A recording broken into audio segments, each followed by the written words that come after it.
Siamo in compagnia della regista israeliana Leeron Revah, che è qua col suo film No Free Lunch. Siamo qua per farle alcune domande relative al processo di realizzazione del suo film e anche in merito alla sua permanenza qua a Sant'Antioco, visto che si fermerà qualche giorno insieme a noi.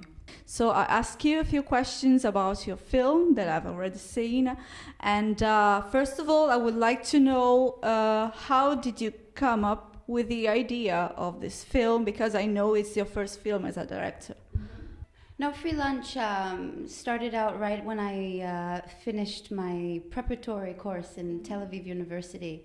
I took a year of just experiencing what directing, editing, acting, directing actors was all about, and I had an idea of a character that I wanted to make a movie about. And I started exploring the stories that I could come up with. The idea was, the character was reflective of who I was before I had moved to Israel, about 15 years before. And I kind of wanted to revisit her and see how different I was today. And so the story became sort of a closure for me. And when I had moved to Israel, I went on a job interview. And this job interview was the metaphor for who this character was. And I allowed that to be the setting for the story I wanted to relay.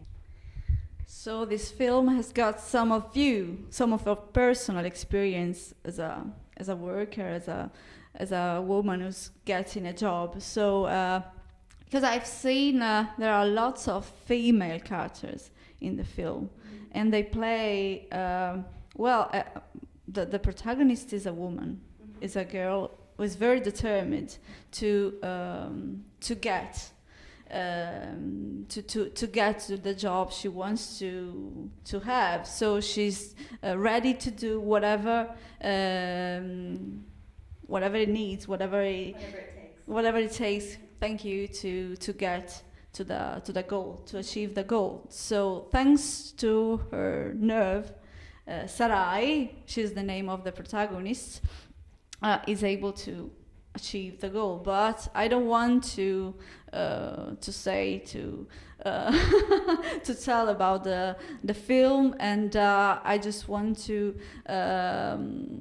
know about the process of the writing of the script of the film, and so to tell us about your experience as a screenplayer, and also with the actress Sarah Nelly Tagar, that you told me you were very lucky to work with her. So I would like to know about your experience of working with Nelly. I'd never written a screenplay before. I wasn't that experienced in professional shorts, but I liked the medium, and I knew that the idea was less is more. And at first, when I'd written, it took me about a year and a half to get the screenplay down to where I felt comfortable going out and producing it. So I went through 3 screenwriters that I wanted to work with, and they didn't get me.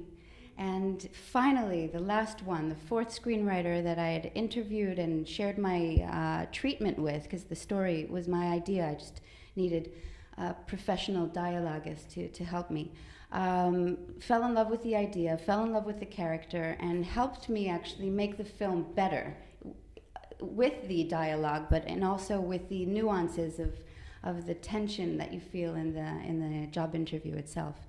And so in terms of the process, he would make corrections, he would send it back to me, I would read it, send it back to him, and for about 6 months this is how it worked. Wow. And it was important for me to make it right, to do it right. If I was going to invest my own money in my own short and have this be a business card for me, and show my directorial abilities, then I wanted it to be good.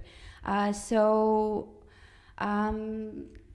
after about 6 months, we got to the final draft and we said, okay, we're ready for pre-production.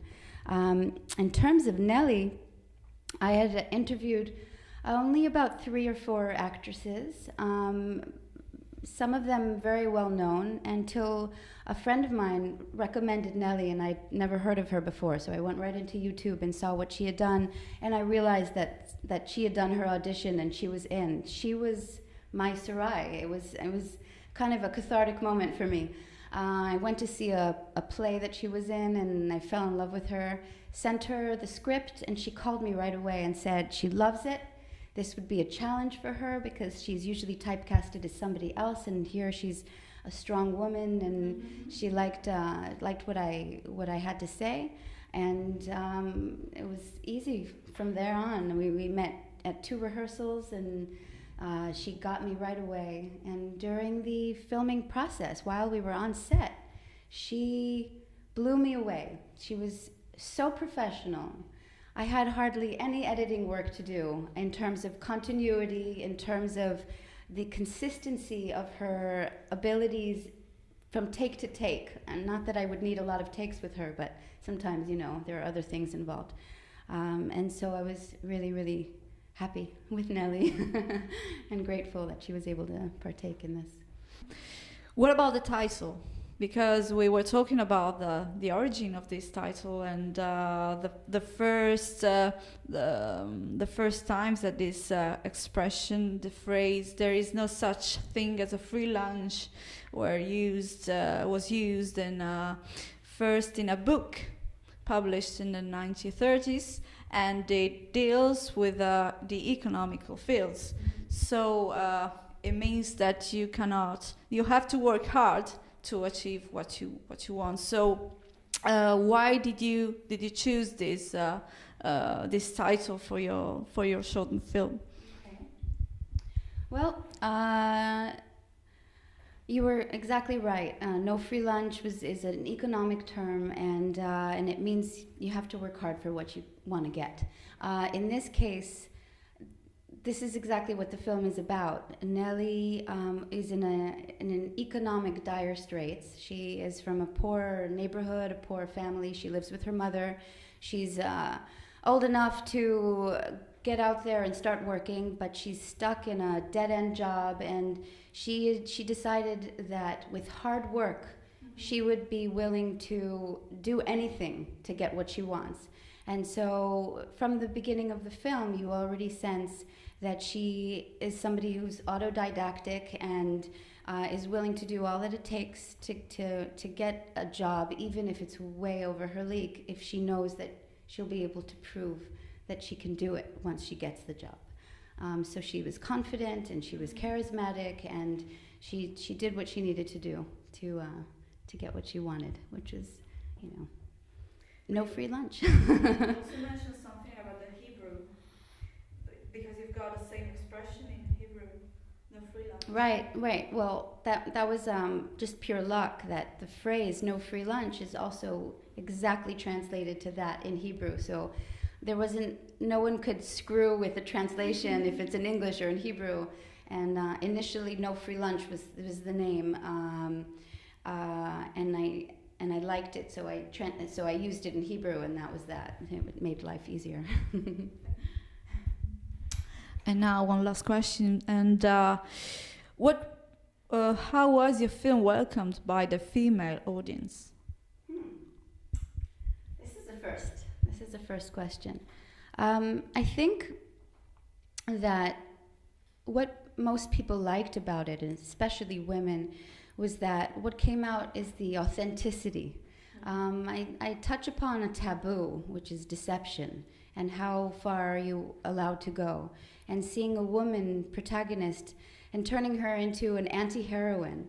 There were women that were able to accept what she had done and say, okay, it was a survival matter. She needed to do and go all the way with it.